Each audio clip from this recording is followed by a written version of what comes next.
That's an interesting parallel she brings up to weather an economic storm. So there's a lot to dig through the biblical memes there of the creationism theme park controversy continuing in Kentucky.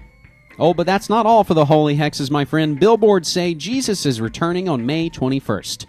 Christian group is proclaiming Jesus' return in billboards going up in Omaha and other U.S. cities for the holiday season. Allison Warden of WeCanKnow.com says an analysis of Scripture shows Jesus will come on May 21st. She says the billboards showing three wise men following the Star of Bethlehem are meant to spur the public's interest in the Bible, not frighten anyone. Warden says the billboards have gone up in Omaha and Nashville, and they're also going to go up in Atlanta, in Bridgeport, Detroit, Fort Wayne, Kansas City, Little Rock, Louisville, St. Louis, and they'll be up for all of December. We Can Know offers resources to learn about the coming of Jesus on May 21st and the end of days through its website, again, WeCanKnow.com. I give enough links to their site. Because, so many other prognostications they always turn out right, don't they? So, we'll get your house in order. Oh, we laugh not to cry. Inquiry cites almost 2,000 Dutch Catholic sex abuse reports. That's from Reuters. And our last Holy Hex notes we could have put under any other number of headings under Obama-Messiah news or war whores or geopolitics. But here it is from Der Spiegel. German MP says Obama is not God. Yet he unleashes fire and brimstone like he is. This is, of course, about the drone wars that has teenagers playing video games and killing people a world away. Just like Duke Nukem. Or Call of Duty Black Ops, I suppose. Let's move to our media memes. Touchdown Sunday. That's an article from Kenny's Sideshow that gets into the recent demolition of a football stadium and some of the other related demolition videos that have come out thanks to the International Center for 9/11 Studies and their successful FOIA massive NIST data dump that's still been ongoing. And I liked how Touchdown Sunday goes along with our other article, and we'll take it from America20xy.com. NFL commercial makes a joke of TSA selective screening and elitism. I wish playing it for you right here would do anything for you. You've got to watch it yourself. The commercial features arrogant NFL jockoramas being waved past TSA security as they flash their Super Bowl rings, while ordinary passengers, that's slaves like you and me, are forced to wait in line. At one point in the commercial, Jimmy Johnson, former coach, sets off a metal detector before a camera focuses on his hips and he displays a sword to the screener in an obvious representation of phallus. The screener, smiling, compliments him and lets him proceed. In the final shot, the viewer sees a man being held by an agent, stripped down to his underwear while being menaced by snarling dogs. The message being pressed upon the viewer on their couch like a fat ass watching blipverts out of max headroom is that there are two classes of people. Those elite, with power, able to bypass TSA screening just like certain members of Congress, and the rest of us without power who are helpless subjects to the new police state being formed all around us. The joke made of this is the message in this ad, spoonful of sugar added to help Americans swallow it and subconsciously accept it with a laugh, as you will see on the mass amounts of comments on that YouTube page. Viacom says YouTube ruling will completely destroy copyright. Oh no, not our precious Viacom. Where will we get Nickelodeon and The Daily Show from? And here's another one of those times where, is it live? Is it Memorex? Is it real? Is it The Onion? Gizmodo.com reporting, George Lucas plans to resurrect dead movie stars. According to Mel Smith, friend of George Lucas and director of Radioland Murders, the creator of Star Wars is, quote, buying up the film rights to dead actors, end quote. He says that Lucas plans to resurrect them in future movies using 3D technology. George has been buying up the film rights to dead actors in the hopes of using computer trickery to put them all together so you'd have Orson Welles and Barbara Stanwyck alongside today's stars. I believe one of the comments where is it? Past the Charlie Chaplin and Heath Ledger. Why doesn't Lucas resurrect his directing career? There's the question for you. And the people versus George Lucas. So, that is ostensibly real, and this is ostensibly fake, as the excitement grows among Beatles fans for Paul McCartney's funeral.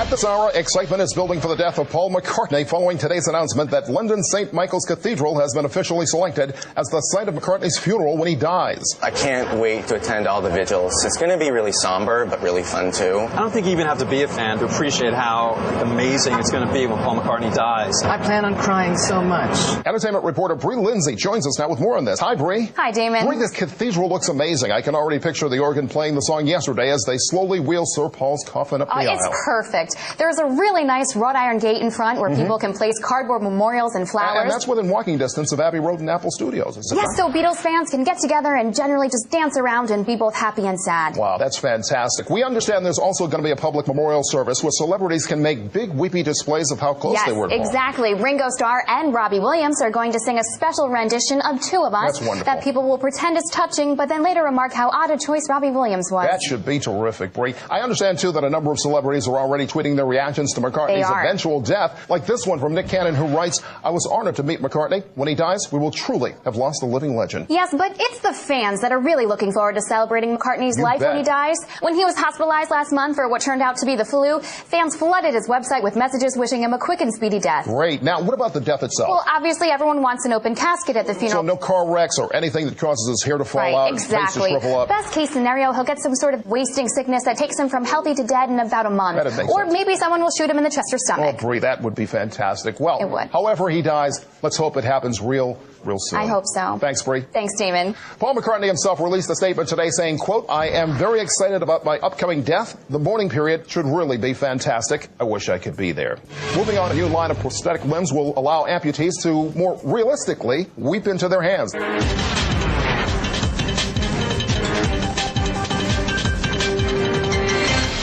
Oh, my God. Just in time, of course, for the 30th anniversary of the assassination of John Lennon, The Onion does it right. Our couple of other related media memes all have videos to go along with them. MIA creates controversy pulling skeletons out of the CIA closet. That's a new article about the video of hers Born Free that we went over several months ago that viscerally depicts a police state.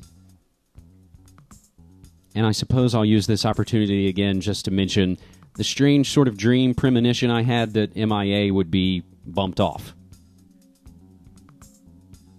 Spike Jonze and the Arcade Fire shot a video in Austin, Texas, and it has some asking, has martial law come to the suburbs? The video for the song title track from Arcade Fire's latest record, The Suburbs, seems to show a country already in a police state, already under martial law. Again, we note our artists generally are trying to tell us, sometimes even in advance, maybe perhaps not so much in this case, of what is coming. Our final media meme note just, again, makes me realize how completely lame our own United States Congress is. In the House of Parliament, UK Prime Minister David Cameron was asked about liking the Smiths. Kerry McCarthy. Thank you, Mr. Speaker. As someone who claims to be an avid fan of the Smiths, the Prime Minister will no doubt be rather upset this week to hear that both Morrissey and Johnny Marr have banned him from liking them. The Smiths are, of course, the archetypal student band. If he wins tomorrow night's vote, what songs does he think students will be listening to? Miserable Lie, I Don't Owe You Anything, or Heaven Knows I'm Miserable Now? I expect that if I turned up, I probably wouldn't get this charming man. And if I went with the Foreign Secretary, it'd probably be William, it was really nothing. Stuart Jackson. Does my right honourable friend agree with me that it's a badge of shame for which the party opposite... Well, Joseph, there's simply too much noise. Oh. We'll never miss an opportunity to cover any kind of news concerning Morrissey and the Smiths. But again, just so funny on so many levels to have Parliament naming Smith songs and discussing the Smiths. Can you imagine Congress discussing any kind of comparable band here in the States? No, you can't. And again, I'm not going to miss the opportunity to play probably the fastest, heaviest, and shortest and one of my favorite songs from the Smiths, London.